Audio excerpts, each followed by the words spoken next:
Buenaza la activación, Rebot. Y todas y todos pueden activar las partes del cuerpo que sea posible, así estén sentadas o sentados en una silla o en cama.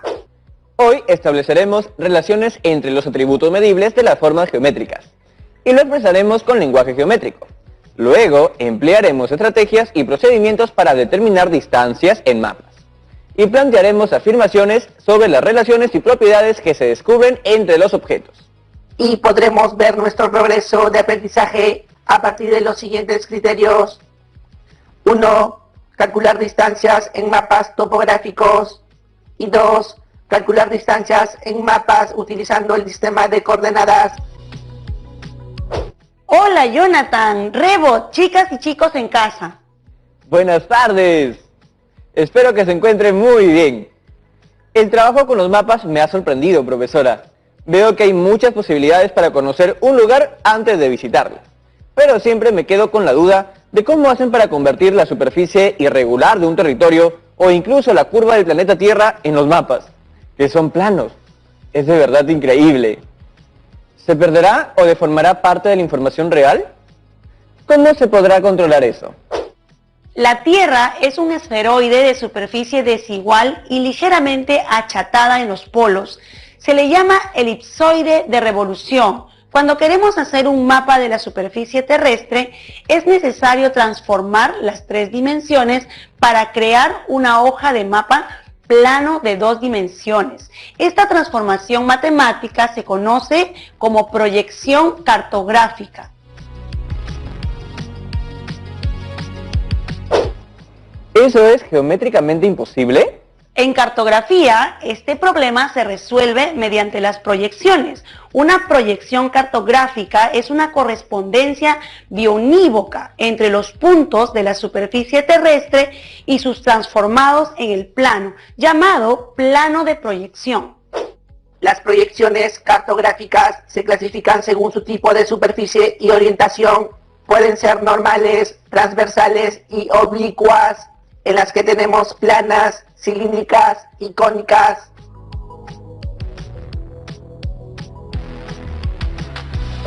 La proyección cilíndrica utiliza el cilindro, tangente o secante a la esfera. Al desarrollar el cilindro se obtiene una gráfica en la que los meridianos estarán representados por rectas paralelas equidistantes y los paralelos por rectas perpendiculares a las anteriores, y que se van espaciando a medida que aumenta la latitud. Aunque se observan algunas deformaciones en determinados lugares, el sector de la línea ecuatorial es el menos afectado. Otra es la proyección cónica, donde se utiliza el cono, tangente o secante a la esfera. Al desarrollar el cono se obtiene una representación en la que los meridianos aparecen como rectas concurrentes al vértice del mismo y forman ángulos iguales entre sí, mientras que los paralelos son circunferencias concéntricas, cuyo centro es el vértice del cono. El sector con menos deformación es a lo largo del paralelo, que toca el cono como tangente a la Tierra, ¿no? Correcto. Otra es la proyección plana, que se obtiene proyectando la superficie terrestre desde un punto llamado vértice de proyección sobre un plano tangente a un punto de la Tierra llamado centro de proyección. Esta modalidad mantiene sus propiedades geométricas alrededor de este centro y las distorsiones aumentan conforme nos alejamos de dicho punto. Hoy en día, los mapas se realizan por partes y de forma sistemática, porque busca disminuir la deformación o variación.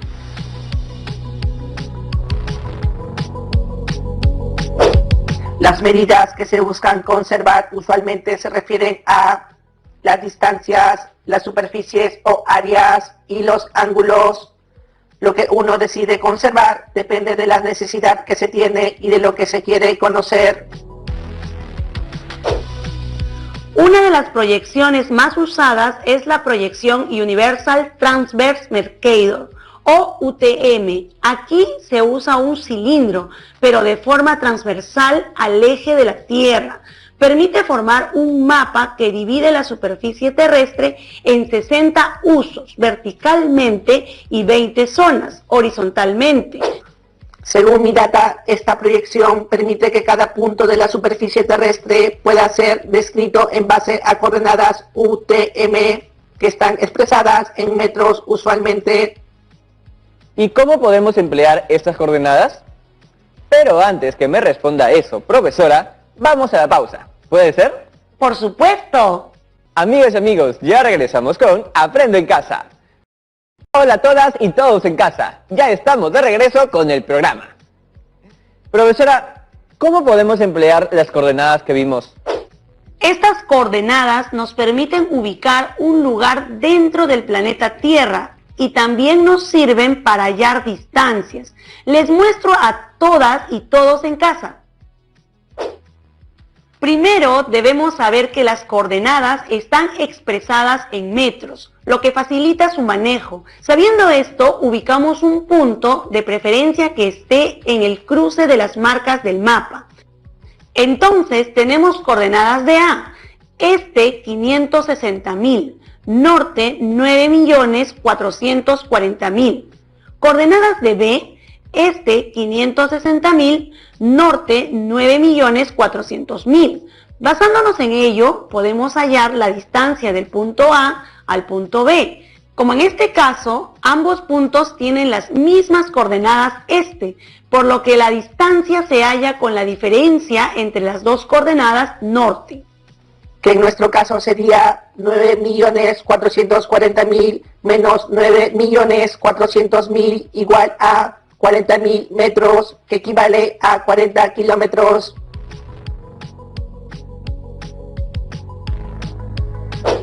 Ya lo comprendo mejor.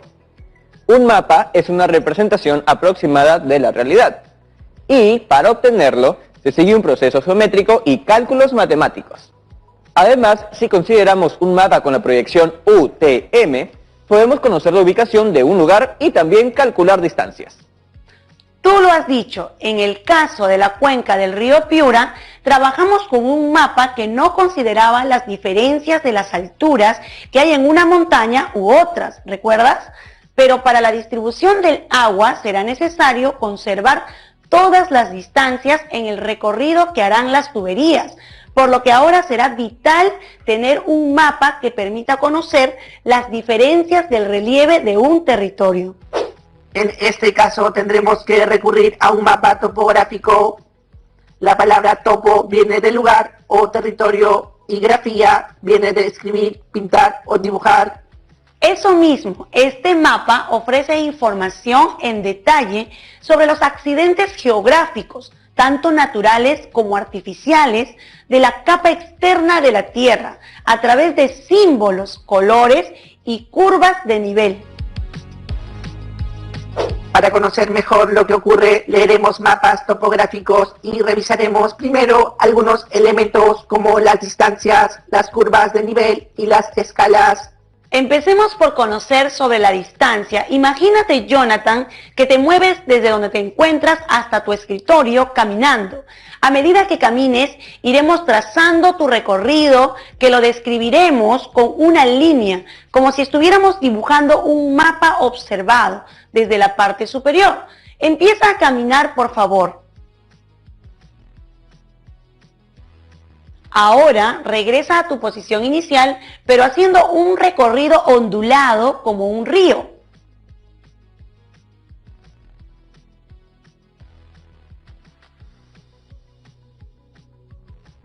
¿En qué caso caminaste más?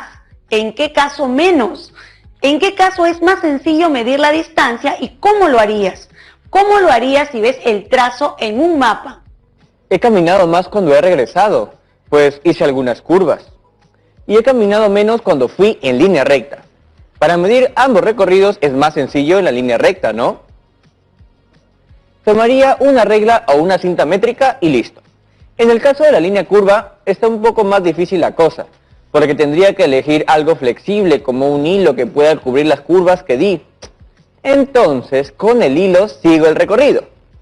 Cuando acabo, lo estiro y mido la distancia recorrida con una regla o cinta métrica.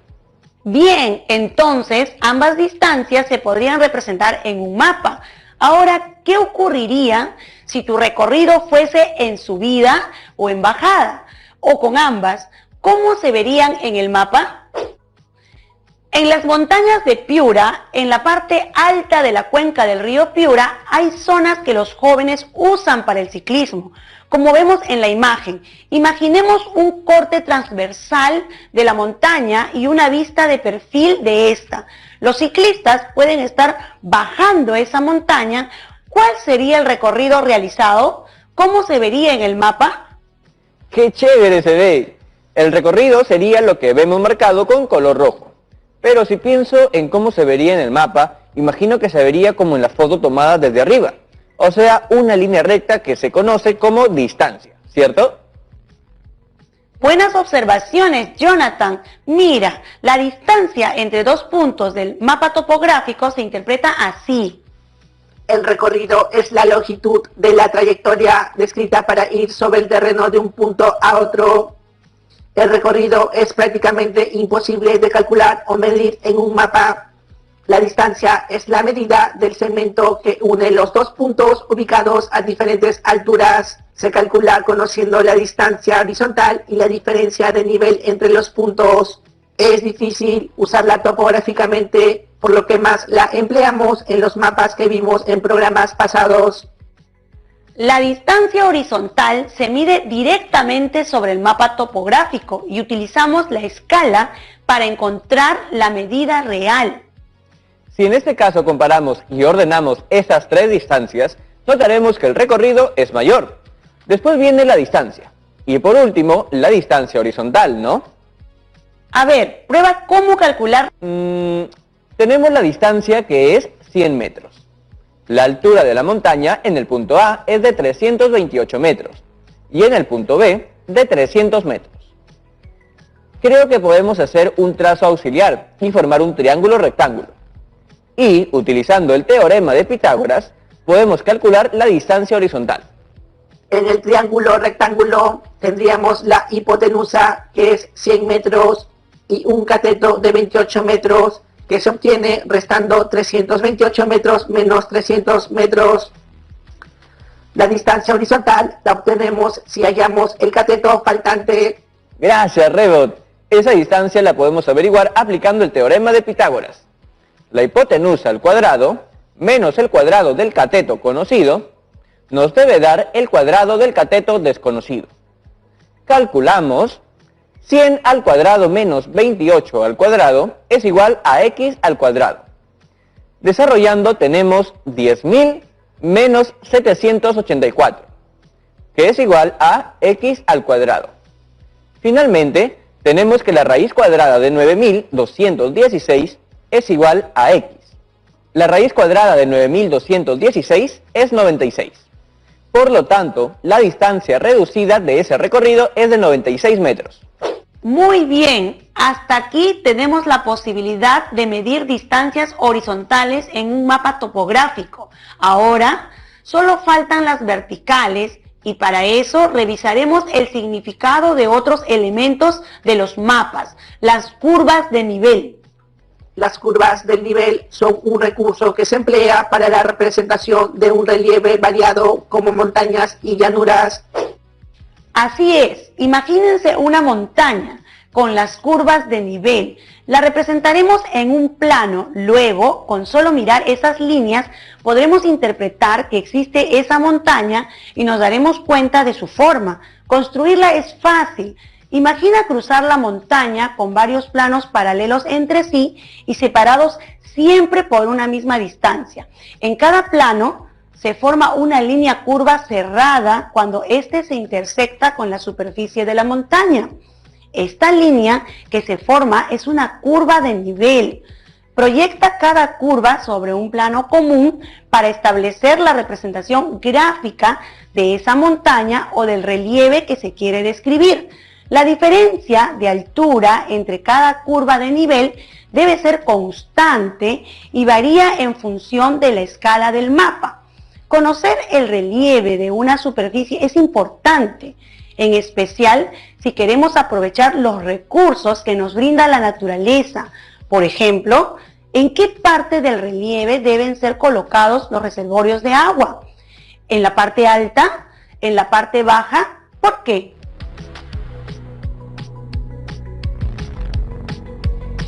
Los reservorios de agua deberían estar en la parte alta, porque será más fácil que el líquido baje por gravedad a las zonas de nivel más bajas. Pero hay algunos que requieren algún tipo de energía para impulsar el agua, ¿o no? Allí está la importancia de poder leer curvas de nivel en un mapa. Nos sirve para conocer el relieve del lugar. Profesora, entonces, ¿cómo se representaría un hundimiento u hoyo en la superficie? Hay poblaciones que viven en depresiones o zonas bajas. Mira la figura que representa una montaña y una depresión. Se ven muy parecidas. Los números son metros sobre el nivel del mar. En ambos casos van de 100 en 100, como formando una secuencia. Cuando subo a una montaña, las alturas van aumentando a medida que avanzo. Por eso, la representación de la izquierda es de una montaña, porque las alturas en las curvas de nivel externo son menores. Y, en las internas, la altura es mayor. La representación del lado derecho es una depresión, pues la curva de nivel más externa es mayor que las internas. Y mientras más interna es la curva de nivel, el valor disminuye. Por lo tanto, la altura es menor y va bajando. Es un hoyo.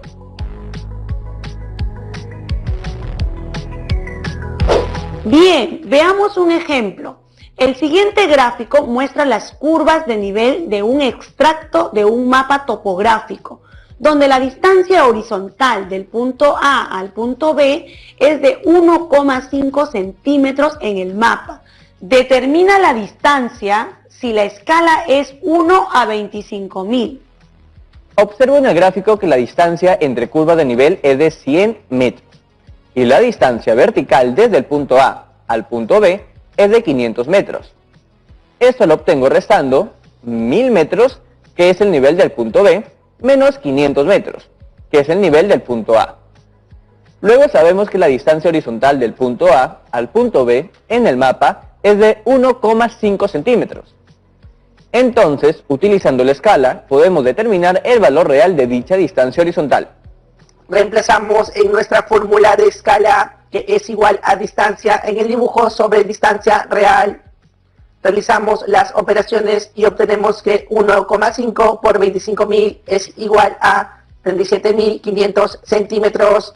Convertimos a metros y tenemos que es igual a 375 metros.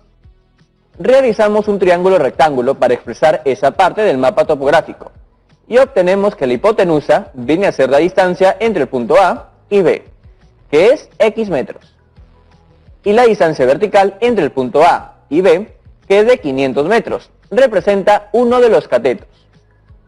El otro cateto es la distancia horizontal, que es de 375 metros. Aplicamos el teorema de Pitágoras.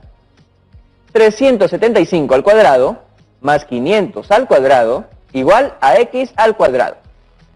Desarrollamos y tenemos que 140.625 más 250.000 igual a X al cuadrado.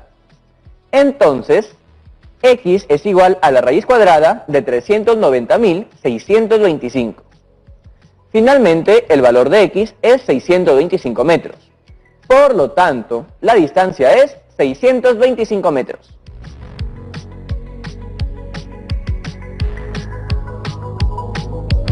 Excelente, Jonathan. Es una buena interpretación de las curvas de nivel. Creo que ya tenemos claro qué son los mapas topográficos. ¿Cómo van en casa? También sabemos que muchos de los reservorios de agua siempre se construyen en la parte alta de una región. Ahora veremos algunos ejemplos de redes de distribución de agua potable. Se ven dos reservorios, uno en la parte alta y otro en la parte baja. El de la parte baja se ve con conexión al río, por lo que posiblemente habría tratamiento de agua, y de ahí sería bombeado al reservorio de la parte superior. Además, se observan redes de distribución de agua que se conectan al reservorio de la parte alta con una zona de color negro, que vendría a ser la red de distribución de agua. Conozcamos un poco más sobre la red de distribución de agua potable la cual permite llevar el agua tratada hasta cada vivienda a través de tuberías, accesorios y conexiones domiciliarias, que se deben instalar por terrenos no vulnerables. Eso quiere decir que la red debe ir por un lugar seguro que no tenga problemas como, por ejemplo, inundaciones o huaicos. Estas redes de distribución pueden ser redes cerradas, constituidas por tuberías interconectadas que forman circuitos cerrados o mallas. Y están también las abiertas, las cuales tienen un ramal matriz y una serie de ramificaciones que se extienden sin formar circuitos, tomando la forma de árbol. Se emplean cuando la topografía es irregular y se dificulta la formación de mallas. Para finalizar, aprenderemos a calcular una distancia donde ya no hay coincidencia en ninguna de las coordenadas. Para ello, usaremos el mapa mostrado y las coordenadas UTM. El mapa nos muestra la ubicación potencial de reservorios para retención y riego en subcuencas del río Piura. Imaginemos que nos piden calcular la distancia entre reservorios de Yapatera y Mamayaco. ¿Qué debemos hacer? Lo primero sería ubicar las coordenadas. En este caso, UTM, para el reservorio Yapatera, este, 600.000, norte, 9.440.000. Para el reservorio Mamayaco, este, 640.000. Norte, 9.400.000. Como necesitamos hallar la distancia y solo tenemos coordenadas en el eje vertical y horizontal, podemos formar un triángulo rectángulo y encontrar la coordenada del tercer vértice, que denominaremos C. Las coordenadas de C son este 600.000, norte 9.400.000. Ahora sí, ya podemos calcular la medida de cada cateto y de ahí hallar la hipotenusa, ¿cierto? ¿Qué es lo que nos piden? El cateto que se observa horizontal mediría 640.000 menos 600.000 igual a 40.000 metros. El cateto que se observa vertical mediría 9.440.000 menos 9.400.000 igual a 40.000 metros. Es un triángulo rectángulo isósceles, porque tiene dos lados iguales. Usando el teorema de Pitágoras, tenemos que 40.000 al cuadrado más 40.000 al cuadrado es igual a x al cuadrado. Desarrollamos y x es igual a 56.568,5 metros, aproximadamente. La distancia entre Yapatera y Mamayaco es entonces de 56,568 kilómetros aproximadamente. Con los puntos ubicados prácticamente es posible conocer cualquier otro punto y luego hallar una distancia. Seguro que en casa ya lo tienen claro. Gracias, profesora Aira, por compartir sus conocimientos. Gracias a ti y a Rebot y a las y los estudiantes en sus hogares. ¡Hasta pronto! Hasta la próxima, profesora. Ahora tenemos un reto. Busca un mapa de tu localidad con coordenadas. Ubica dos elementos indispensables para el almacenamiento o distribución del agua en tu localidad. Y describe el proceso de calcular la distancia entre esos dos puntos.